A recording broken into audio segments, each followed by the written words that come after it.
Welcome back to Manufacturing Matters Jackson, the first and only podcast dedicated to celebrating and supporting the manufacturing industry of Jackson County, Michigan. My name is Keith Gillenwater, and I'm the president and CEO of Accelerate Jackson County.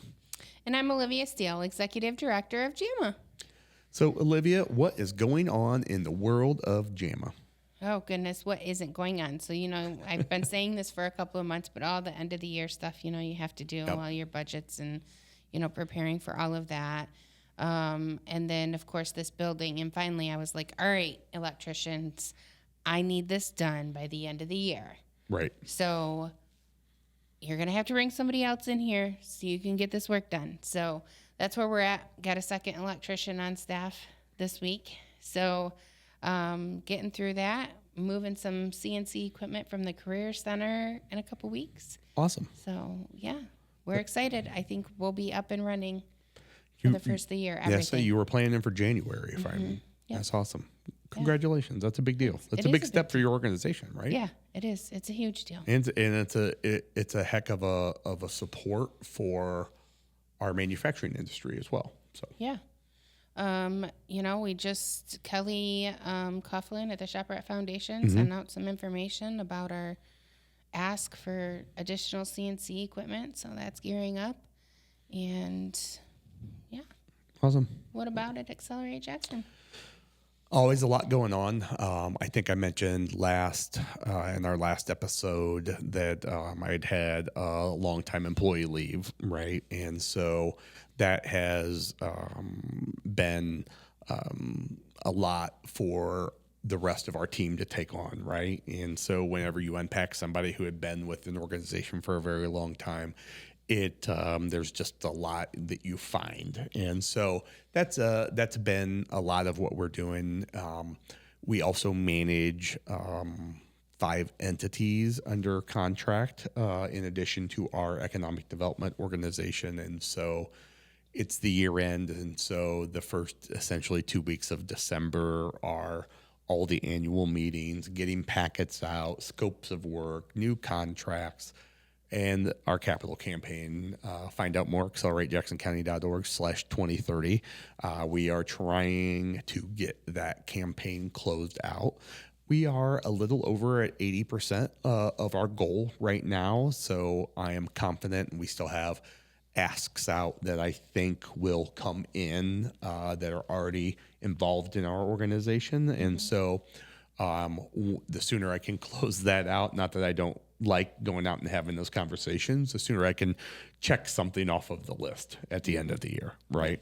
And then gearing up for 2026, we're excited about everything that we had talked about in our campaign. And so I'm excited, I'm energized about some of these new things and starting to take them on. So awesome. Yeah. So we, 2 things I think we can still talk about.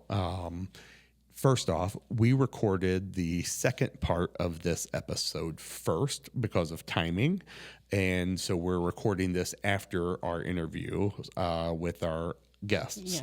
And next door to us in the building in which we record was a Christmas party ongoing. And so we should probably offer some sort of prize for the first person who emails us that can name what song is playing in the background or something.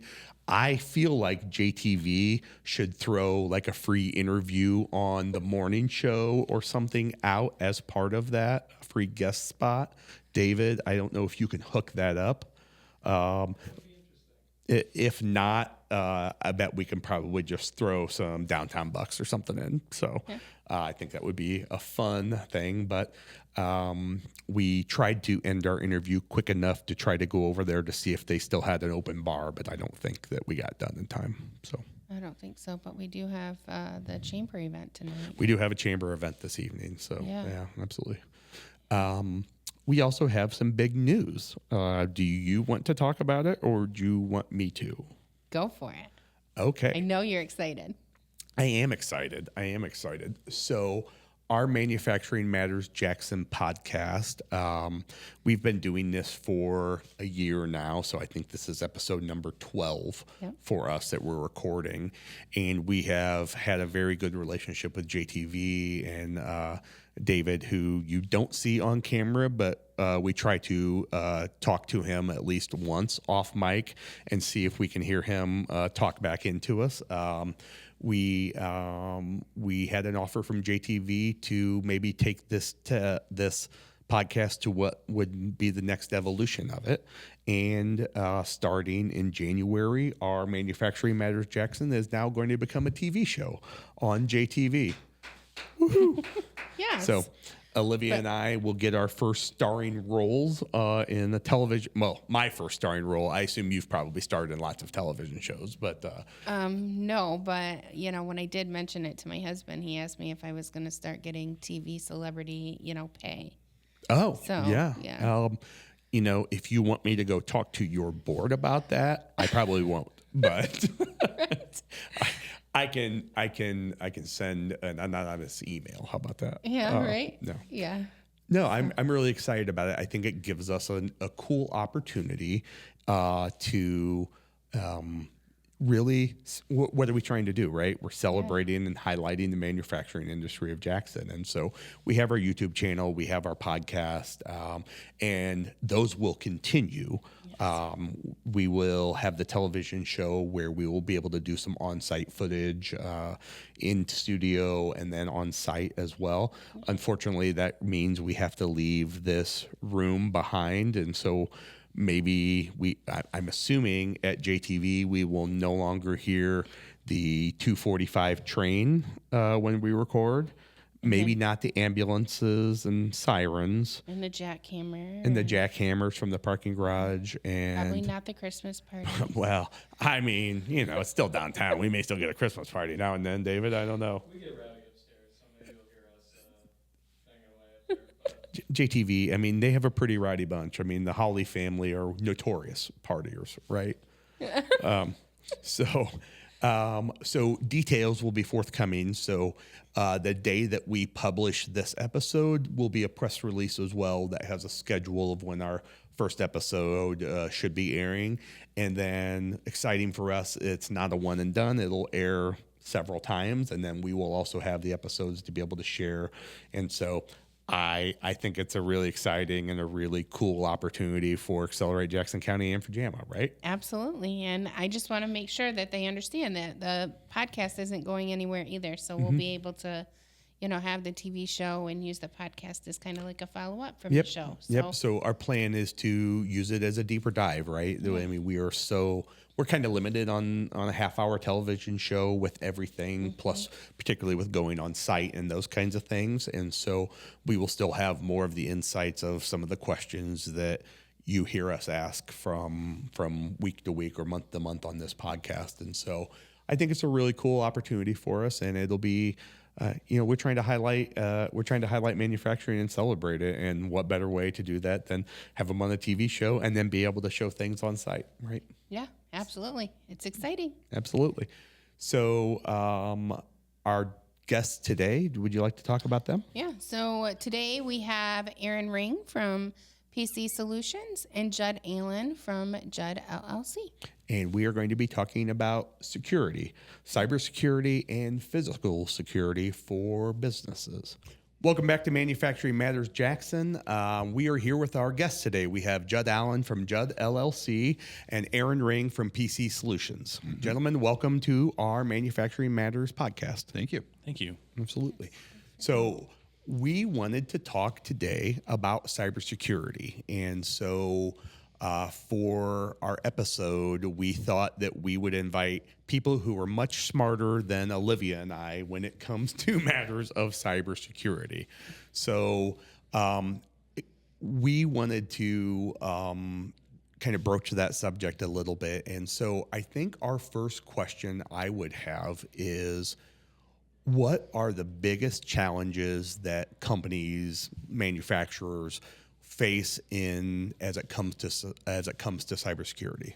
And you'd even expand that a little bit to just security in general. Yeah, absolutely. In manufacturing specifically, there is cybersecurity, which PC Solutions deals. That's one of our primary business focuses. But to what Judd does, that extends to not only do you have your business secured, but your perimeter secured, your data center secured, and doing appropriate cabling, cameras, door access controls that becomes very, very important. And this is why we bring the experts in, because I've already right out of the gate already stepped on it. So Oh, no, no, Very just important. messing. If you're good, PC Solutions, we deal with cybersecurity in every industry, but manufacturing specifically, it's people are getting emails all day long, and we want to be sure that they're cognizant of what they're getting. Is it phishing? Is it legitimate in any way, shape, or form? And what is the outcome of that? You're going to get spam. You're going to get phishing. You're going to have a security event at some point in time. It's not if, it is when. It's how you're going to react to that. And what kind of controls are you putting in place to handle that? What kind of training have you done before that, or even post-training after that? So we deal, manufacturing specifically, we see a lot of things where they may not have a core government business, but they have a little bit of interaction. They supply a part, they move a part that relates to the government, and they need to be ITAR or CMMC compliant. So that adds a enormous other list of things that when you're talking about a small manufacturing facility, there may be 2 or 3 people in the office, but they still have to have the tools in place. So if they do get, God forbid, they have a breach that they then have to disclose and have data stolen from them, they need to have these tools in place, or they're really putting work in jeopardy, or some other lawsuit ramifications out of that. So we really try and work with people on, there are solutions out there to spend you into the poorhouse, but finding what is the happy medium to, I have to have email. Great. You need to have some sort of spam filtering, some sort of monitoring of that to try and keep multi-factor authentication to keep people out who shouldn't be in there, and making sure that those tools are being monitored, because you can buy everything you need, but if you don't know how it works and no one's watching it, cool, who cares that you had it? If someone breaks in and no one knows about it, it's kind of a problem. So we kind of go all over the place, email into just web applications, web filters, keeping people off sites that they shouldn't while they're at work. Off camera, we had a conversation earlier about the personal business interaction there. Every business is different, but there's becoming a much more defined world of if you are at work, you should stay off a lot of things. It may not be an issue today, but when a lawsuit occurs and discovery happens and we need to go back through and there's a whole bunch of extra stuff in there that we don't want involved, keep that separation occurring there. So web filters and really defining good company policies. That's not really IT, but it is IT. It's helping making sure that there's some policy. Even if it's a basic framework, it's just CYA. If something happens, the business needs to persist. And if an employee screwed up, having policies in place to react from that appropriately is important. So that's a lot distilled down to where we kind of fall into that space. So I don't want to steal the mic the whole time. Where do you fit into security? So what I do is I'm a physical security guy, cameras, access control, intrusion systems. What I mostly do with cybersecurity is secure the data center, make sure that only the appropriate people. So Aaron has access control for a file. I have access control for a space. We prevent the wrong people from getting into a place, keep the right people in place, so that they're safe and able to do their job. Absolutely. Yeah, and have logability. So if there is a question later on down the road, there's a very itemized list of who's been in there. Who was there. Yeah. So I don't think you want to nerd speak. Do you guys have any questions that we can kind of targetedly ask you? Absolutely. Yeah. So I'm thinking, just in general, manufacturers, as they expand in their introducing more AI and more automation, what types of things should they be thinking about as they're implementing those? Because now we're looking at, they can access CNC machines and their lasers and, all the things. So what types of things do you guys have or do you know of that they can implement? Unfortunately, it's kind of it's a black box at the moment. So AI in a broad subject there's a lot of things that people think it can do, and there's a lot that it can't do, and then there's a little carve out that it can do. So I'll speak to Microsoft's Copilot. So came out, it's been out for a while now, but it's coming to the point where businesses are starting to go, we hear AI constantly, we need to deploy something. What do we do? There's a very broad sense of, hey, I have Copilot or GPT or even Google Gemini that it's just answering broad questions for them. That exists, but it really seems very broad and undefined at the moment. And what we're seeing far better use of it is in a very defined. I use this program, and the manufacturer of that software has built in an AI component. So, an example: we deal with a logistics company. Their goal is Get it there as fast as possible, consume as least gas as possible, and look at any unforeseens. Is there a way to take 2 loads in one truck and make things more effective? So having an AI to answer those specific questions, far more useful than saying, hey, Copilot, or hey, Gemini, I need to make this effective. Everyone's dealt with AI. If you've talked to GPT, you will get wild hallucinations that are wrong. So that's kind of the first part is look at what you're doing. Where does it actually make sense? Ask that question. What do I want AI to actually do? And find a solution for that. So in the broader sense, it's very easy now for a business, whether they're Google or Microsoft based, to add in Gemini or Copilot. These tools have access to all of your data. So kind of the worst case scenario, and this isn't, I am a tinfoil hat person. However, this is something even Microsoft and Google are both saying, hey, if you add in I'm going down the Microsoft route because there's an end to this. Microsoft has said if you integrate Copilot, be aware it has access to all your data. So I talked about personal private. Let's say maybe you sent an email at some point in time or received an email that may not be totally politically or work correct. GPT has access to that, and Copilot has access to that if you give it. So if you're going in and asking questions, that source of data may be a little tainted with things that don't need to be there. So just a broad adoption is what we really encourage people not to do. It's out there, it's available. So in the manufacturing space or any space, really thinking about how can I use these tools? Where's a certain area? A CEO likes it usually because it's just asking broad questions and using it kind of as an assistant. But when you start taking that further out, what are the goals we want to achieve with AI, and what is the tool to do that? It's probably not a broad stroke Copilot, Gemini, or GPT. It's probably something more, hey, the software package we use is coming out with an AI plugin. Let's evaluate that and see if that starts to make sense. But really we went to a Microsoft conference earlier in the year, and it was 2 days. The entire first day was them browbeating us about, we've preached to you for 20 years to move everything into the cloud. Now that you've done that, we have a problem, because when we turn Copilot on, it can see all of that data, and that could really be a problem. So now you have to go back and really decipher out if data doesn't need to be there. It's older than 7 years, get it out of there. Most businesses do not do that. Set up areas where Copilot can't access to try and just keep it out of data it doesn't need to, because there's this wonderful problem with computers. They screw up once in a while. Programmatical problem, error in configuration. If somebody who's not in HR asks a question to Copilot, and due to a misconfiguration and an oversharing of data, they can now retrieve HR information, you really can be in an odd situation at that point. You're into a real labor problem if all of a sudden everybody can see everybody else's salary because the spreadsheet was put in the wrong spot. So AI exists.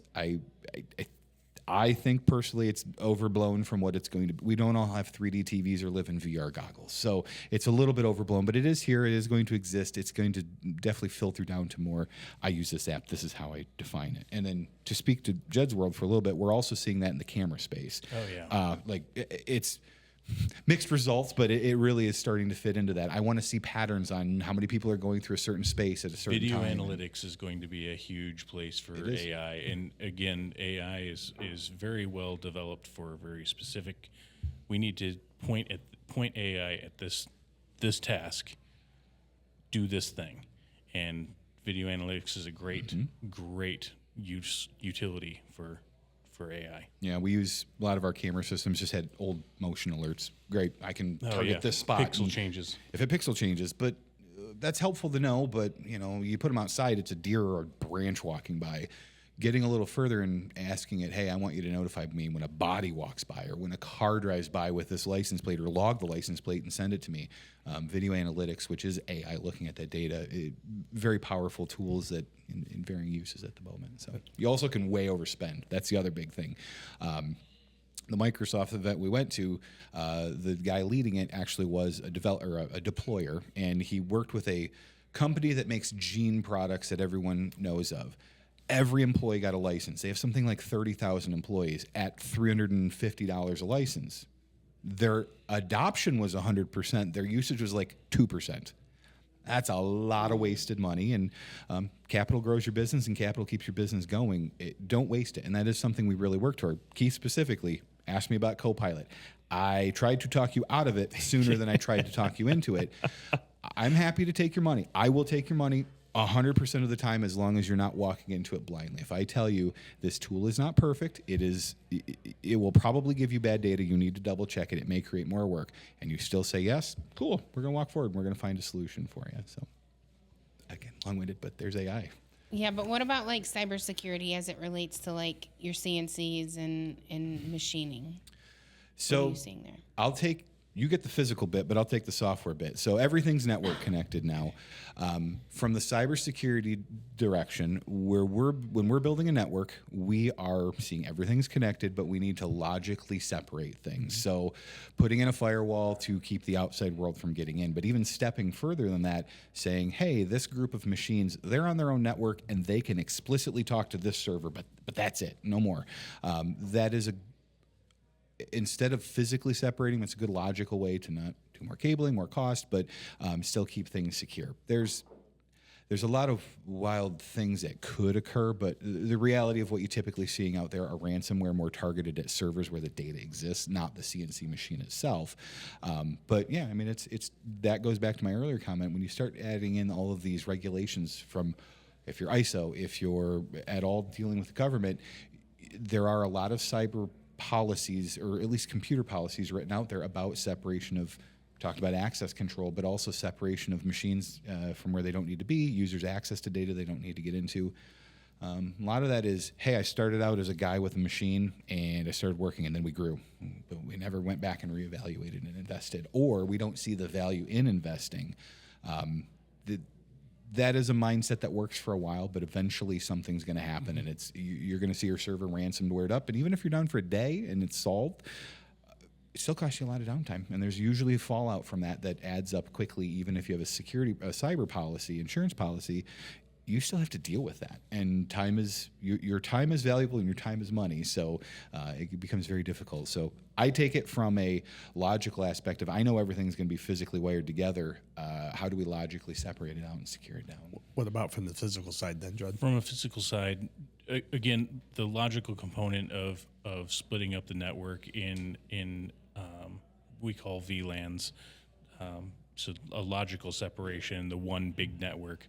Managed networks are a critical part of this, and what that does is it allows from the network side, it allows us to manage access not just from an individual to a machine like a CNC machine, but also from one CNC machine to another, because there are exceptions to the rule. But generally speaking, if I can touch that machine, I own that machine, and so if you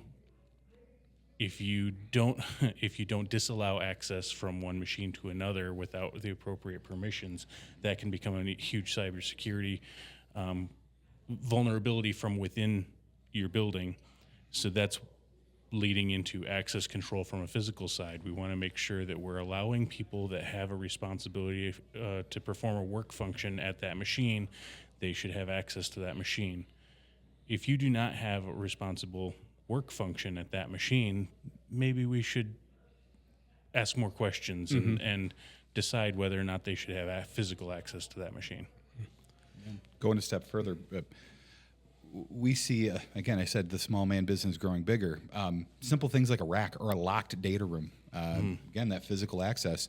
It didn't turn out to be anything, but we've had issues in the past where we'll see huge spikes in wild network usage at an office. Well, somebody's kid brought their Xbox in to download a big game. It turned out to be nothing legitimate, but they had physical access to a network port, and they're doing something that was very, very unexpected. Thank God it was something we knew what it was, but if anybody has access into the building that shouldn't be there, public Wi-Fi with no passwords that's very accessible from the outside world, all of a sudden your network could become really vulnerable to a lot of risks. And a lot of things do not happen fast. It's somebody gets access, they figure out what they can do, and it's days, weeks. We had one situation where somebody was in an email system for months learning how the payables department wrote emails. Then they started crafting emails out to all of their suppliers and vendors. And these emails, the color scheme was right, so the signature was right. The tone of the email, this person wrote kind of cheery, joking emails. absolutely matched the inflection of those emails. It looked like that person had wrote it. And it's the normal thing that one of the most common things we see is email breach. As long as they can figure out, they find somebody that would have any knowledge of bank account information, they start pushing out new bank account numbers. And it happens. People fall for it, and all of a sudden you got money going to the wrong place, and your bill isn't getting paid if there are legitimate bills. So it's we definitely always want to work towards keeping people out of those things, and that physical access is very, very important. If somebody can get in the building or get on the network, they can probably deploy something or have at least the capability of it. And if it's less work, is if they can't get in the building to do anything, it's one more security hole really closed up. Well, just to call back to a comment you made about Copilot, and I was wondering if you were going to bring that up because I remember sending Aaron the note saying I would like to integrate Copilot into my Microsoft account. And I remember getting the phone call from Aaron immediately saying, we need to have this conversation. I need to make you aware of what you're signing up for, right?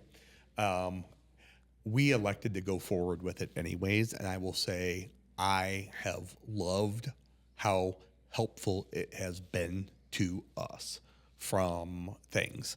I just used it today to write an article, right? So it has its place for us, but to your point, right? You have to be careful what you allow it to have access to, right? And what is locked off, which of our drive they have access to, and that kind of thing. So switching gears, but kind of in the same vein of what the conversation just was. Can you share a horror story of, you've in your field of somebody who, what happened and how the wheels can fall off as it relates to physical or cybersecurity and data? You first. I have to be really careful because I do physical security. So Yeah, I can't. don't name the name. I definitely can't name names. Do But not name names. Even some of the events that I've dealt with have some prominence. So I'm going to pass. All I'm right, going fair to think enough. about this for just a second. Fair enough. To know what I can say and what I can't.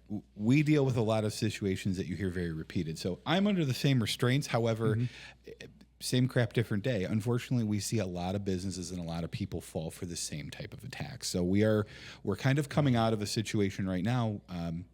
Company had most things they would want in place. They had a cyber insurance policy. They have a spam filter. They do regular training with their employees. Good antivirus on all their computers. They're regularly patched. Things were, for the most part, work together. I said right back in the beginning, I can spend you into the poorhouse. There's always more you can do, but there's a balance we have to find.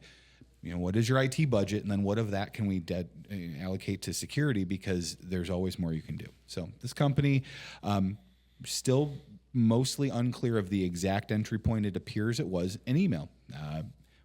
We've all got a phishing email. This person downloaded a file to their computer. Really a benign file. It had no purpose. It wasn't itself bad. No antivirus saw it. And this is kind of the shift we've seen threat actors work towards is, hey, why bring in our own custom written tool that antivirus is going to find in a heartbeat and take off of there? Why don't we use the built-in tools Microsoft has that maybe exist and can be used for very nefarious purposes in that way? So somebody got an email as our assumption. At any rate, a tool got onto the network, and the threat actor for a couple weeks is kind of our guess based on when we saw files start and when we ultimately caught them. They just sat on the network and watched. They started to watch usernames and passwords logging in, and they did find where files existed, exfiltrated a fair amount of data out of the business, and we found out about it and shut it down. The outcome I said earlier is your time is worth money. We had good backups in place. Within 9 hours, roughly, everything was back in place and they were working. Stunk, but the day sucked. We moved on to the next day. There was hey, we need to reach out to the cyber insurance company and say, hey, we had a breach. That is the owner of the policy must tell the company it happened. That turned into 2.5 months of all right, well, let's investigate it exhaustively. Great, we did that. The outcome is what we knew it was, or the event is what we knew it was. But then the question came up, oh, well, you kind of, you overlap a little bit in some of these other spaces that not only do we need to notify existing employees and provide them something, but we need to talk to past employees, applicants, anybody who has not a business that has any personal identifiable information. Well, that seems simple enough until you think, oh, wait, what if I emailed Keith my name and my email address and my home address and my phone number? Technically, that's identifiable information, and it's totally unrelated to the business. But this lawyer's law firm's thought was, we need to notify them. This is now turned into literal months of gather up all the data that we know they got, send it off to somebody to look at it, identify a very large list of who's in this, and then parse through, oh, this is a person that we need to notify. This is a business we don't need to notify. Somebody's got to do that. And that's a lot of time this business just doesn't have just freely sitting around. So this is, I said it's kind of same stuff, different day. We've seen this before in many different scales. This one's gone the most because of the cyber insurance company, and they're covering it, so it's not a lot of dollars out of pocket, but it's time. But we've seen that in big business. We've seen that in little business. It just seems to be people love, and they can't not click on an email when they get it, and they have to click on these phishing emails, unfortunately, and provide credentials. So, and it's that repeated over and over again. I got an email. It seemed innocent enough. I clicked on it.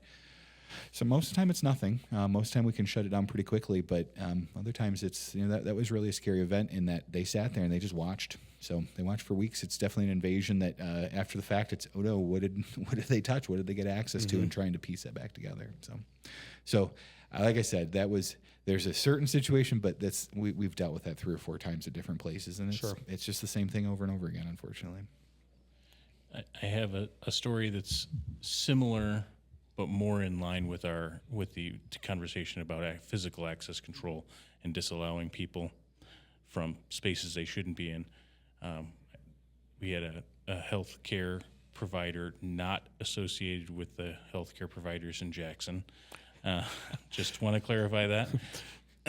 And the problem with healthcare providers is there's a lot of strange people coming and going, a lot of visitors, a lot of patients. It's just a lot of people coming and going all the time.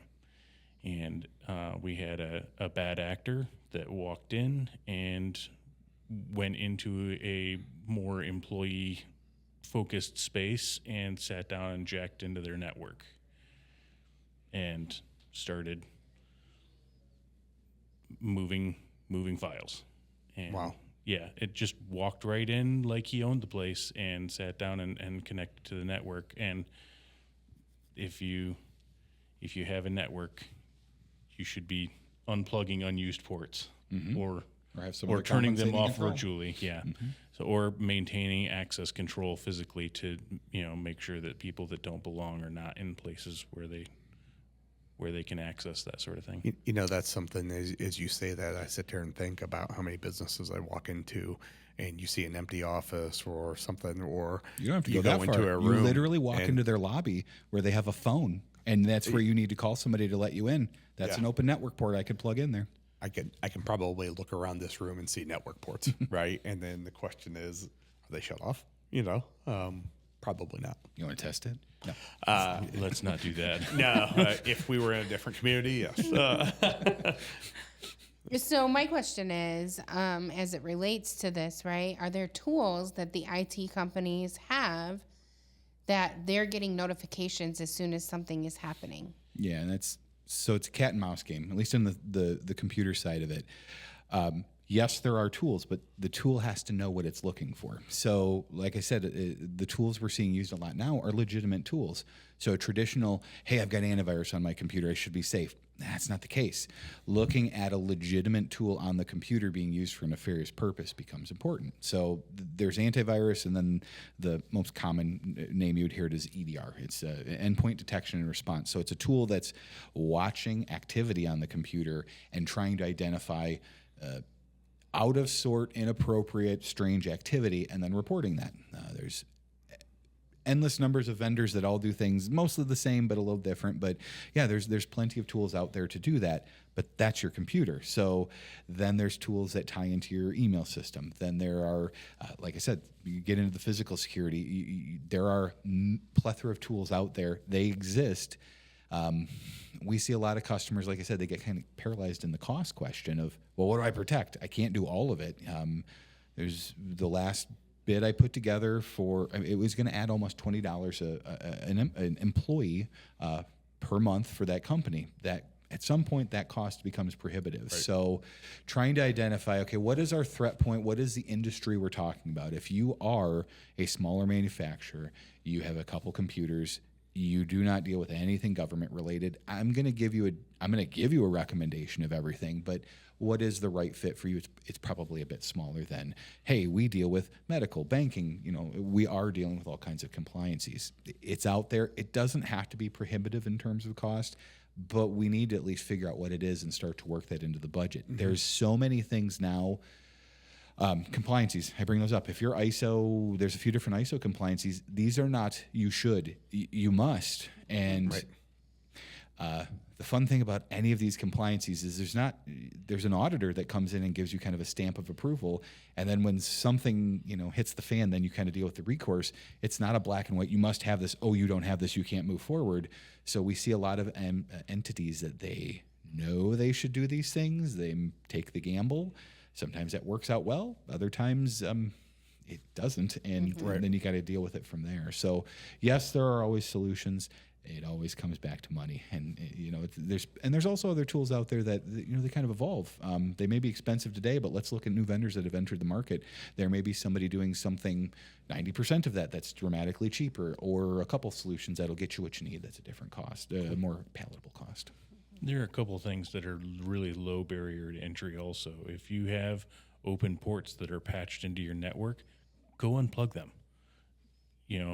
Many switches, even more legacy switches, have network switches, have the capacity to turn on something called port security, which means if you unplug a device that is known to the network and plug in a different device, like some bad actor's laptop, the switch would take note of that and potentially shut off the port until it gets turned back on. So there are some things that you might be able to do with existing equipment, and you should absolutely talk to your MSP about that. And also into that, you're doing security camera stuff. We get a lot of people that they will ask for a solution and they only look at the first one. Look around, there's different solutions. Maybe we don't need 20 cameras. Maybe we would like that, but we need to cover the critical areas that could become problems and then add more later. Every project can have a phase 2. Mm-hmm. Gotcha. Yep. So I think just in the interest of time, because I hear the train whistle, and so that's usually our stopping point, coupling that with the Christmas party that was going on next door. And I mean, we might still be able to go catch some food that's left. So final piece of advice. Companies, if they don't know where to start, what are the absolute things that they should start with? I'm going to hand it to you first. Yeah. So my last thought and first recommendation is just get a pro in to do an evaluation. Mm-hmm. Just get somebody in, a trusted advisor, to say, this is your low-hanging fruit. These are your really easily exploitable your vulnerabilities, and just start picking away at them. Like I said, every project can have a phase 2, and if it can have a phase 2, it can have a phase 3. Let's just move the needle in a positive direction until we get where we're going. Makes sense. Yeah, I couldn't say that any better. Find some trusted expert. You can be a jack of all trades and a master of none. That's something we also run into a lot is, hey, we think we have everything in place now. Do you? Maybe ask the question. If you're sister's kid knows a little bit about it and put it in place, it's probably good enough. But asking questions, I have a compliancy I need to meet. Let's make sure we're meeting that. Or just getting a second opinion. I can't imagine there's not an MSP out there that wouldn't mind coming in and consulting just to give you, this is good. We'll do that when we bring up a new customer. If we see something in place that's awesome, great, keep it. Let's leave that exactly the way that it is and augment a little bit more there and make things work. So it's asking the questions, and again, Jack of all trades, master of none. It's impossible to know everything. It is good to ask. If you are concerned about cybersecurity, do not do a Google search of, tell me about cybersecurity. Call somebody, ask somebody. Talk is free. I mean, it's easy enough just to talk to somebody and ask some questions and learn a little bit more. So where do we find out more about Judd LLC and PC Solutions? How does somebody get in touch with you? PC Solutions is at pcsolutionsnow.com. Find us there. Phone number's on the website, and always reach out to us. Mm-hmm. You can email info@juddllc.com. We have a website. It goes almost nowhere, but we've seen no traffic on it. So, but feel free to call the office 517-777-9170 or email info@juddllc.com. Awesome. Well, thank you. I appreciate you both for coming on Manufacturing Matters Jackson. And I now need to go and unplug all of my network ports that are being unused. We already did that for you. There's It's no done. stuff's unplugged. You ran out of ports, so you're you go. using everything that's there. There you go. Thank you, gentlemen. Thank you. Thank you.